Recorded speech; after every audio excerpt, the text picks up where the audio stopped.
ناظرین، ہندوستان پر سب سے پہلے ایران کے بادشاہ ڈورس نے، جسے اردو میں دارا کہا جاتا ہے، 6 صدی میں حضرت عیسیٰ علیہ السلام کے اس دنیا میں تشریف لانے سے پہلے حملہ کیا اور ہندوستان کے اتری حصوں پر، جس میں سندھ اور پنجاب کے علاقے شامل تھے، ان پر دارا نے قبضہ کر لیا۔ اس کے بعد ارسطو طالس الحکیم کے شاگرد سکندر بادشاہ نے حضرت عیسیٰ علیہ السلام کے اس دنیا میں آنے سے 326 سال پہلے اتری حصے کے دکشنی سائیڈ والے حصے پر قبضہ کر لیا اور ایک جنگ میں پنجاب کے راجہ پورس کو مات دے دی۔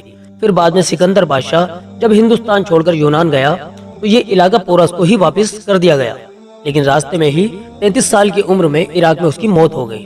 تاریخ ہند، محمد الیاس ندوی۔ تو دوستو، یہی سے ہندوستان پر دوسرے ملکوں کے قبضے کی شروعات ہوئی۔ بعد میں پھر الگ الگ ملکوں کے لوگوں نے ہندوستان پر قبضہ کرنا شروع کر دیا۔ آج اللہ کا کرم ہے کہ ہمارے ملک پر کسی کا قبضہ نہیں ہے، ہمارا ملک کسی کا غلام نہیں ہے۔